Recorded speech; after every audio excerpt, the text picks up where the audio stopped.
சிவசிவா மிக சிறந்த முறையிலே சைவ நெறியை சைவ ஞான நெறியை பரப்பி வரும் ஈசன் குழு நிறுவனர் மற்றும் அன்பர்களுக்கெல்லாம் வணக்கத்தை தெரிவித்துக் கொள்கிறேன். இன்று 6/3/26 காலை 10 மணிக்கெல்லாம் ஏர்கோன் கலிக்காம நாயனார் புராணத்தை திருவொற்றியூர் சிவசங்கரி அம்மாள் அவர்கள் மிகவும் சிறப்பாக விளக்கம் செய்தார்கள்.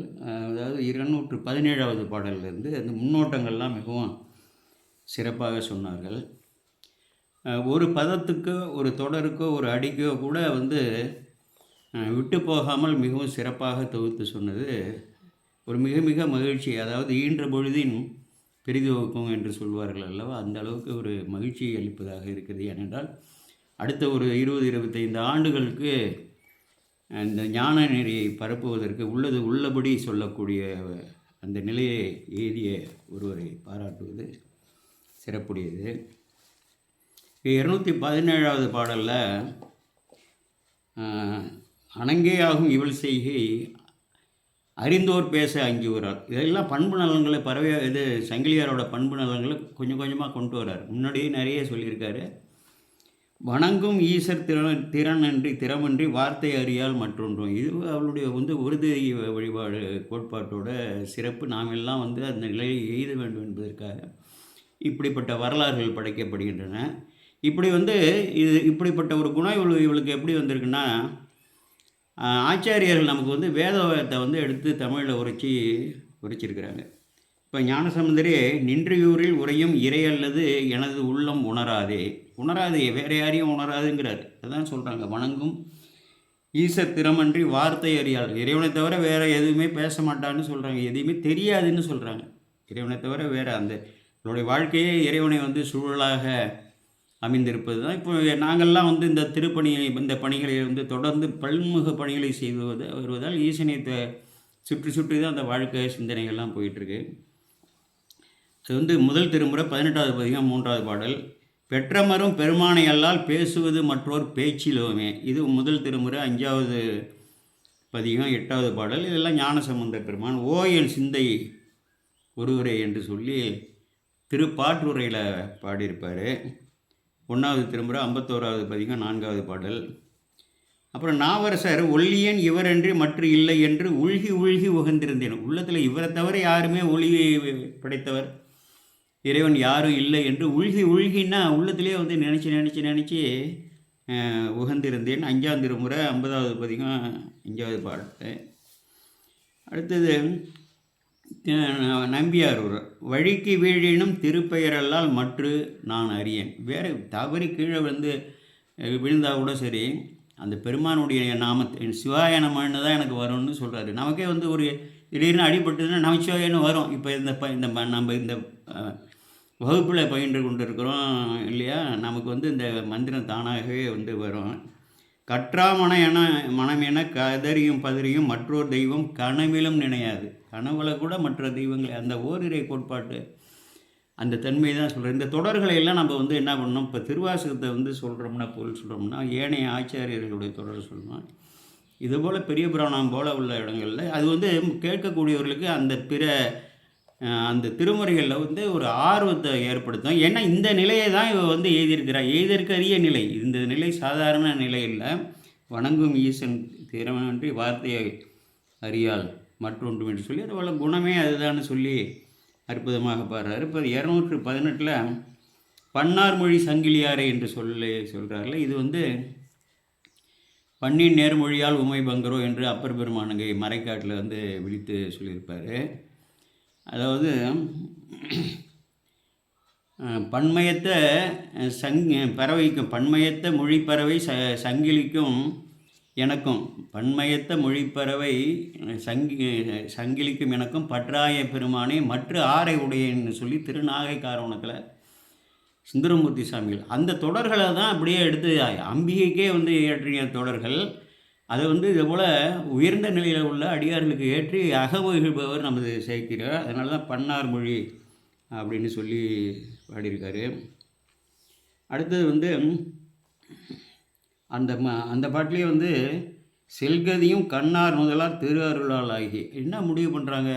இதற்கப்புறம் இவளுடைய வாழ்க்கை வந்து பெருமான் நெற்றிக்கண்ணை உடைய பெருமானுடைய அந்த விதி வழியே போகட்டும் என்று சொல்லி அதை விடுறாங்க. அடுத்தது ஒரு அற்புதமான ஒரு விளக்கம் சொன்னாங்க 220வது பாட்டில். இது வந்து நமக்கே வந்து கண்ணீர் வரும். அவர்கள் வந்து பெண்ணை பிரிகிறாங்க, அவங்களுக்கு கண்ணீர் வருது. தந்தையார் வந்து அடி வணங்கி என்று சொல்லும் பொழுது ஒரு அடியார் தன்மைக்கு இந்த பெண் வந்துடுறா. இவளுடைய குணநலங்கள் நம்ம வந்து பார்க்கணும். நம்ம பக்கத்திலே இருக்கிறவங்களெல்லாம் நம்ம வந்து சிந்தனை பண்ணி பன்முக திருத்தொண்டு செஞ்சுருப்பாங்க. வந்து சொந்த உடல் உழைப்பு கொடுத்துருப்பாங்க. நிறைய ஆலயங்கள் புனரமைப்பு, அப்புறம் இதே போல் ஞான பணிகள்லாம் வந்து செய்திருப்பார்கள். எந்த பொருள் பற்றுலாம் இல்லாமல் இருப்பாங்க. அடியார்களை எல்லாம் மதித்து அவர்களையெல்லாம் ஆளாக்கக்கூடியவர்கள் இருப்பார்கள். அவர்களெல்லாம் நமக்கு வந்து கிடைச்சா அவர்களோடு வந்து இது கிடையாது. அவர்கள் வயதானவர்களாக இருப்பாங்க, நம்மை விட வந்து சிறுவர்களாக இருப்பாங்க. சில திருத்தொண்டு செய்யக்கூடியவர்களை என்னோட வயது குறைவாக இருப்பவர்களுக்கு வந்து அவர்களுக்கு அறியாமலே நான் வந்து அந்த திருவடியை வந்து வணங்கிட்டு போவேன். அதே போல் தில்லையில் போனால் அந்த சிறு வயதுடைய அந்த தீட்சிதர்கள்லாம் இருக்காங்கல்ல, சிவகணங்கள் தான். அது எனக்கு தெரியும். அது அவர்கள் திருவடியெல்லாம் மனசில் நினச்சி வணங்கிட்டு போவேன். அந்த பண்பு நலன் தான் வந்து சொல்கிறாரு. இது வந்து இந்த பெண்ணை வந்து இப்போ பெண்கிறது வந்து எப்படி வந்து பிள்ளைகறி வேணும்னோன்னே அந்த சீராளன் வந்து அவங்களுக்கு குழந்தைங்கிற நிலையை விட்டுட்டு உன்பொருள் ஆகிட்டார் இல்லையா? அதே போல் இங்கே மகள்ங்கிற நிலையிலிருந்து அவள் வந்து வேறு நிலைக்கு போய் ஒரு முழு அடியார், இறைவனுக்கு அடிப்பட்ட பெண்ணு, ஆட்பட்ட பெண்ணு என்று சொல்லி விவரம் தெரிஞ்சவங்க தானே இவர்கள்லாம். அந்த பெண்ணை வந்து திருவடியை வணங்குறாருங்கும் பொழுது நமக்கு வந்து உலகியல் நோக்கில் பார்க்கும்போது அப்பா போய் பொண்ணோட திருவடியை வணங்குறதான்னு சொல்லி அப்படி நினைப்பான். அப்படி இல்லை. அது ஒரு சிறப்பாக எடுத்து சொன்னார்கள். அது வந்து இந்த அடியார்களை எப்படி மதிக்கணும்னு தெரிஞ்சுக்கணும். நம்ம வந்து சொல்லோடையோ பிறருக்கு விளக்குவதோடு இருக்கக்கூடாது. நாமும் வந்து அப்படி நடந்துக்கணும். ஒரு அடியார்கள்னு வந்து இறைவன் நமக்கு வந்து சேர்த்து வச்சாருன்னா அவர்களை வந்து கடைசி வரை வந்து அது நல்லதோ கெட்டதோ இறைவனுடைய திருவுருள் என்று அப்படி போகணும். அது அருமையாக விலைக்கு சொன்னீங்க. அடுத்து 224ல் வகுத்த தன்மை வழுவாத முந்தை விதியால் வந்து ஒரு நாள் முதல்வர் கோயில் உள்புகுந்தார். அங்கேயே வந்து சொல்லிட்டார் இல்லையா? அங்கேயே வந்து இறைவன் ஏற்படுத்திட்டார்ல. இவருக்கு வந்து இச்சை கிடையாது, அந்த பெண்களுக்கும் இச்சை கிடையாது. இந்த உலகியல் வந்து மெய்யுறு புணர்ச்சியில் இச்சை இருந்ததுன்னா அவர்கள் வந்து திருக்கைலாயத்திலே இதை பெருமான்கிட்டையோ அங்கே பணி செய்ய முடியாது. அதெல்லாம் அற்றவர்கள். ஆனால் இறைவன் நினச்சா யாருக்கு வேணாலும் யார் மேலே வேணாலும் இச்சையை உருவாக்கி அவர் நாடகமாக நடத்துவார். இதுதான் நமக்குன்னு எந்த செயலும் கிடையாது, நமக்குன்னு நல்லதும் கிடையாது, கெட்டதும் கிடையாது, புண்ணியமும் கிடையாது, பாவமும் கிடையாது. எல்லாமே இறைவனுடைய செயலுங்கிறதுக்கு இதெல்லாம் இது. அங்கே சொல்கிறார்ல, மாதர் மேல் மனம் வைத்தனை தென் புவிமேல் தோன்றி அம்மெல்லியலாளருடன் காதல் இன்பம் கலந்தனை வாங்கிறாரு. அதே போல் தான் அங்கே பறவையாரை முதல்ல கொடுத்தார். இப்போ அதே போல் பார்த்திங்கன்னா அந்த தன்மை மனம் புணர தம்மை காதல் சங்கிலியார் தம்மை காதல் மனம் புணர வந்த பருவம். அதனால் அந்த நேரத்துக்கு தகுந்தவாறு உரிய நேரத்துக்கு நல்வினை தீவனை ஊட்டுவார்கள் என்று சொல்வார்கள். இங்கே பெருமானே நேரடி ஆட்சியில் இருக்கார். சங்கிலியாரும் சரி, சுந்தரமூர்த்திகள் சாமியும் சரி. அப்போ வந்து என்ன இது, அது வரலாம் பல நாள் இங்கே வந்து பயின்று இருக்கிறாரு, அடியார்களோட உலவாக இருக்கிறாரு, பாடி இருக்கிறாரு. அன்றைக்கு வந்து அந்த நாள் அந்த நேரம் வந்துடுச்சு. அதனால் சாமி என்ன பண்ணுறாரு, அதுக்கு மேலே செலுத்துகிறாரு. அப்போ இந்த திருத்தொண்டு செய்யக்கூடியவர்கள் அந்த அடியார்களை விட வந்து இதை போல் ஒரு சிறந்த நூலே கிடையாது. நுணுகியை அறிந்து புரிந்து கொண்டால் எப்படி பிறரை மதிக்க வேண்டும், பெரியோர்களை மதிக்க வேண்டுங்கிற அந்த அறிவு நமக்கு வரும். அண்டர் பெருமான் அந்தனராய் ஆண்ட நம்பி அங்கனரை பண்டை முறையால் பணிந்து பறவை பாடி புறம்போந்து தொண்டு செய்வார் திருத்தொழில். அங்கே திருத்தொண்டு செய்யக்கூடியவர்கள். நான் கூட என்ன பண்ணுவேன், பெரிய கோயிலெல்லாம் சிவாச்சாரியருக்கு பணம் கொடுக்க மாட்டேன். அங்கே வந்து கூட்டிகிட்டு இருப்பாங்க 2 பெண்கள், மிகவும் புவர் செயலர், அதாவது குறைந்த இதில் இருப்பாங்க. அவங்கள்ட்ட 50 ரூபாயோ 100 ரூபாயோ கொடுத்து அவர்களை வாழ்த்திட்டு வருவேன். இந்த பிறவியில் நீங்கள் இந்த தொண்டு செய்கிறீங்க, வேலைன்னு நினைக்காத தொண்டா செய்ய, அடுத்த பிறவியில் இந்த மகாராணியாக பிறப்ப இறைவனோடன்னு சொல்லி. அதே போல் அங்கே ஏதாவது இந்த இது இருக்கு இல்லையா, பசு இதில் அதை நிர்வாகம் பண்ணுறவங்க, அதை போல் உள்ளவங்களுக்கு தான் வந்து பணம் கொடுத்துட்டு வருவேன். அப்போ வந்து இந்த திருத்தொண்டர்களை எந்த அளவுக்கு மதிக்கிறாங்கன்னு சொல்லி அவங்களெல்லாம் தொழுது 2 இடத்துல தொழுதுங்கிறார். அந்த திருத்தொழில்கள் கண்டுனா பன்முக தொண்டுகள். ஆலயத்தில் உள்ள ஒரு தொண்டு இல்லையா, அந்த அம்மா நல்லா நிறையா சிவசங்கரி அம்மா மிகவும் சிறப்பாக இந்த இடத்த வந்து விளக்குனாங்க. அதை வந்து தொழுது போகும்பொழுது அந்த திருமண மண்டபத்துக்குள்ளே போகிறாரு. அது என்ன சொல்கிறார், புண்டரீக தடம் நிகர் பூந்திரு மண்டபத்தின் உள்புக்கார். அப்போ இன்னொரு இடத்துல எங்கே இருக்குது இந்த பூந்திரு மண்டபம்? இதை ஒன்று சொல்லணும், நமக்கு ஆரூர் தான் பிடிக்கும்ல. ஆரூரில் வந்து ஒரு பூ மண்டபம் இருக்குல்ல, அதுலேருந்து ஒரு பூ தானே கீழே விழுந்துடுது. அந்த ராணி எடுத்து முகர்ந்து பார்க்குறா, செருத்துணை நாயனார். அது வந்து ஞாபகத்துக்கு வரணும், சொல்லணும். அதெல்லாம் அந்த மண்டபத்துக்குள்ளே போகிறாரு. இதை நன்றாக விளக்குனாங்க. அன்பு நாரா அங்கெடுத்து நெஞ்சு தொடுக்க அலர் தொடுக்க என்புள் உருக்கும் அடியாரை கண்டு தொழுது நீங்கி வேறிடத்து. அதுபோல் அது நிறைய வந்து சிவசங்கரி அம்மா மிகவும் நுண்மையாக ஒரு அனுபவபூர்வமாக விளக்குனாங்க. எனக்கு ரொம்ப மகிழ்ச்சியாக இருந்தது. இந்த நாருங்கிறது வந்து அன்பு, அதில் வந்து தொடுக்கிறாங்க. அன்பில் வந்து இந்த மலரை வந்து தொடுக்கிறது. சொல் மலர் இருக்கு இல்லையா, நமச்சிவாயங்கிற மந்திர மலர் இருக்கு இல்லையா, சொல் மலர் இருக்கு இல்லையா, மாலை வல்லாருன்னெலாம் சொல்கிறாங்க இல்லையா ஆச்சாரியர்கள். அதுதான் நெஞ்சு தொடுக்கு அலர் தொடுக்கு. அந்த பூக்களை தொடுத்து என்பு உள்ள உருக்கக்கூடிய நிலை தான் வந்து உயர்ந்த நிலை. அதை என்பும் உருகணும்னா மனம் உருகணும், உள்ளம் உருகணும், சிந்தை உருகணும், எலும்பே உருகணும்னா எந்த பக்கம் வந்து எந்த அளவுக்கு ஒரு உச்ச நிலைன்னா இந்த மன உருகம் வந்து உடலில் வந்து பிரதிபலிக்கக்கூடிய அந்த மெய்யில் வந்து உணரக்கூடிய தன்மை. அது வந்து நமக்கு அனுபவங்களால் தான் அதெல்லாம் தெரியும். அவர்களெல்லாம் வந்து தொழுகிறார். ஆக இப்படியெல்லாம் வந்து அடியார்கள் இருக்கிறார்கள் என்று போற்றி தொழுது அந்த சங்கிலியாரை வந்து பார்க்குறாரு. பண்டை விதி கடை கூட்ட பறவையாரும் கண்டாரும்பாங்க அங்கே சொல்லுவார். பண்டை விதி கடை கூட்ட, பண்டை விதின்னா அங்கே பெருமான் விதித்த விதி, கடை கூட்ட பறவையாரும் கண்டார்னு சொல்லி ஒரே ஒரு செய்தி. நம்ம வந்து உரைநூலை வந்து புரிந்து கொள்வதற்காக படிக்கணும். பதத்துக்கு பதம் படிக்கிறோம், புரிந்து கொள்கிறோம். அதை வந்து சிந்திக்கணும், அது சரிதானான்னு. இங்கே வந்து இது சங்கிலியாரோட பண்பு நலன் பல பாடல்களில் அப்படியே மெதுவாக கோர்த்து கொண்டு இங்கே வராரு. இந்த வரியில் என்ன சொல்கிறாரு, கோவாமுத்தும் சுரும்பேரா கொழுமன் முகையும்னு சொல்கிறாரு.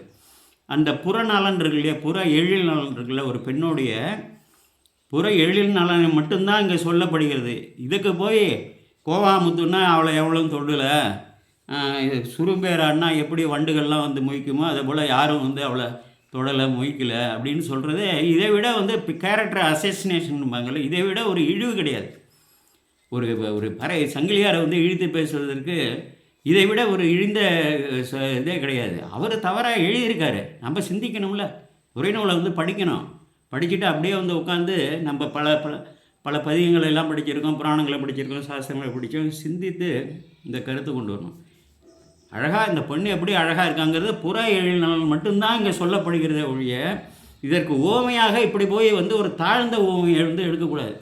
அவங்க முன்னாடியே தான் சொல்லிட்டானே, அவர் அணங்குன்னு சொல்லிட்டான். அதுக்கப்புறம் என்ன, அணங்கே ஆகும் இவள் தன்மைங்கிறாரு. அணங்குன்னு அப்பாவே புரிஞ்சுக்கிட்டு போய் திருவடியில் வீழுறாரு. அப்போ வந்து எப்படி இப்படிலாம் சொல்ல முடியும்? இவங்களே வந்து சொல்லுவாங்களே, அவர் தான் அங்கே சங்கிலியார் பெருங்க, அங்கே வந்து யாரும் அமரர்கள் கூட சேரருக்கு அறியார்னு சொல்லி பறவையார் யாருன்னு கேட்கும்போது சொல்லுவாங்க.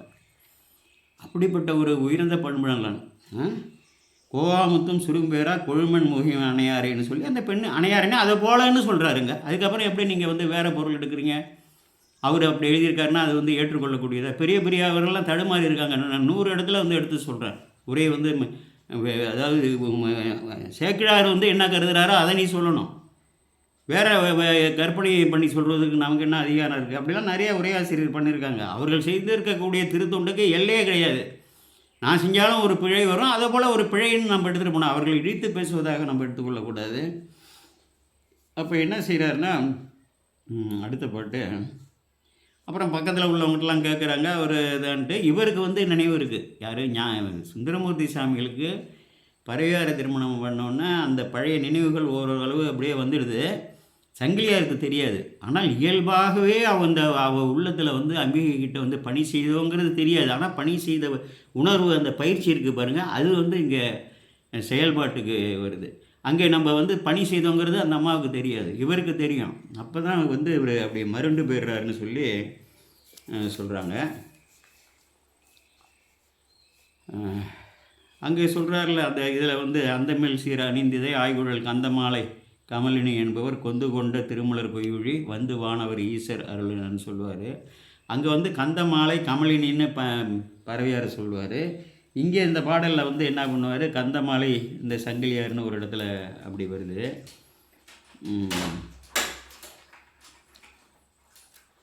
இதில் இன்னொரு நுணுக்கம் என்னன்னா, பறவையாரோ சங்கிலியாரோ ஆரூர்லேயோ திருவொற்றியூர்லேயோ அங்கே ஒரு அம்பிகை கோயிலில் போய் வணங்கிய குறிப்பே இல்லை.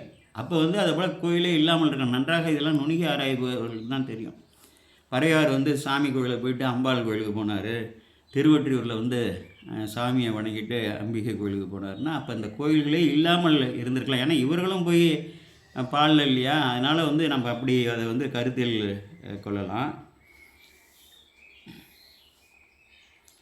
இதில் எதற்காக வந்து இந்த பறவையார் சங்கிலியார்னு 2 பண்பு உடைய கேரக்டரை படைச்சிருக்காருன்னா, இப்போ ஞானசம்பந்தருக்கு யாரையும் கல்யாணம் பண்ணி வைக்கிற மாதிரி அனுப்பலை, நாவுக்கரசருக்கு கிடையாது, மணிவாசகருக்கு கிடையாது. ஏன் வந்து சுந்தரமூர்த்தி சாமிகளுக்கு இவர்களை அனுப்புனார்? சாதாரணமாகவே அனுப்பியிருக்கலாம். திருத்தொண்டர் தொகை தானே கொடுக்கணும்.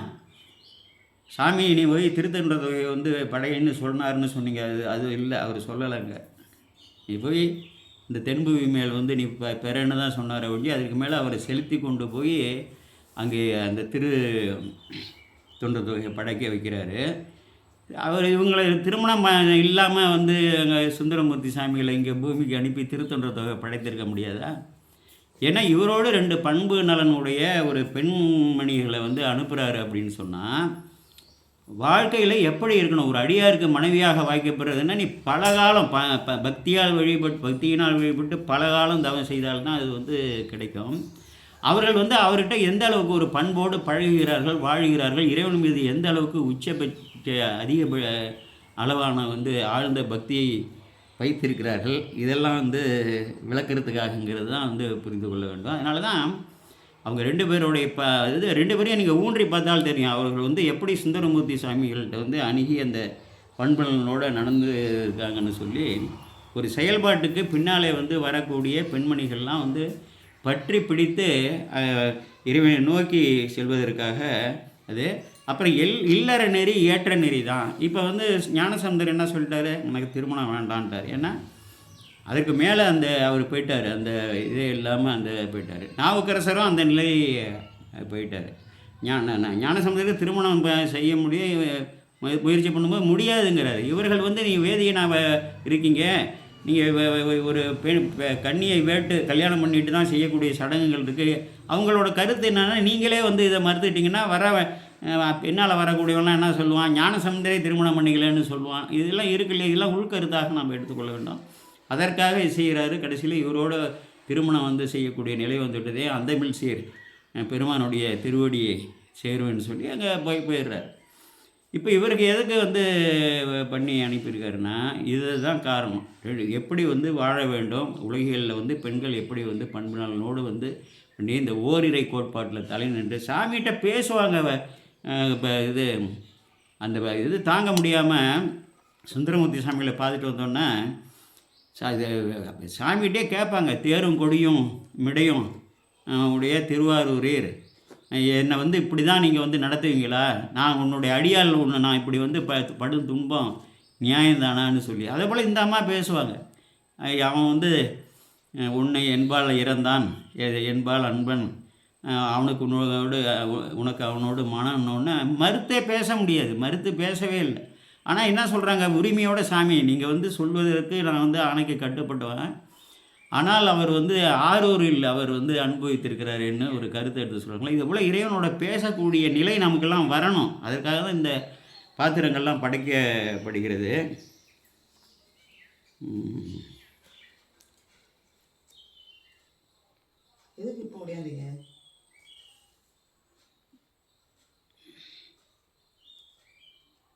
சிவ பறவையார் பெற்றோர்களை பற்றி குறிப்பில்லை. ஆனால் வந்து சங்கிலியாரோட பெற்றோர்களை பற்றி இங்கே குறிப்பு இருக்குது. அவர்கள் வந்து தவம் செய்திருக்கிறார்கள். தவம் செய்யாமல் வந்து இப்படிப்பட்ட ஒரு பெண் அங்கே அவதரிக்கிறதுக்கு வந்து காரணம் இல்லை. அதனால் இதுதான் இந்த குறிப்புகளெல்லாம் வந்து நாங்கள் வந்து பார்த்துக்கிறோம். இதுதான் நாங்கள் வந்து சொல்கிறோம். ஒருத்தர் வந்து ஒரு பதியம் படிக்கிற ஒரு விளக்கம் சொல்கிறதுக்காக ஒரு குழுவில் இந்த பதியத்திலே வந்து படிக்கும்போதே 100 தவறு. இதெல்லாம் எடுத்து சுட்டி காமிச்சா வருத்தப்பட்டால் என்ன பண்ணுறது? இது வந்து சாதாரணதா? இந்த திருமுறைகள்லாம் வந்து சாதாரண பார்க்கலா?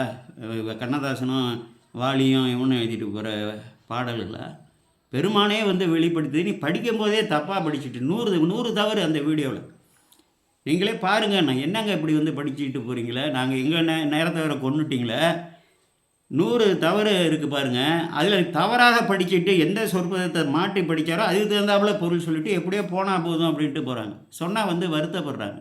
இதெல்லாம் சுட்டுவதற்காக தான் நாங்கள் இருக்கோம். சில அதுபோல சொல்லும் பொழுது அதை வந்து குறையாக எடுத்துக்கொள்ளாமல் அதை வந்து நிறையாக வந்து எதிர்காலத்துக்கு எடுத்துக்கொள்ள வேண்டும் என்று சொல்லி இதை அருமையாக விளக்க உரை செய்த அம்மா அவர்களுக்கும் இது சிறு சிறு குறைப்பை நீங்கள் வந்து செம்மைப்படுத்திக் கொள்ள வேண்டும்.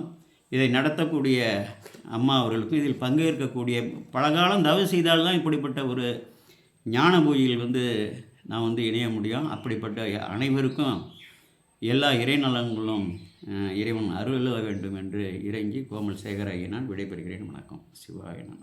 சிவாய நம.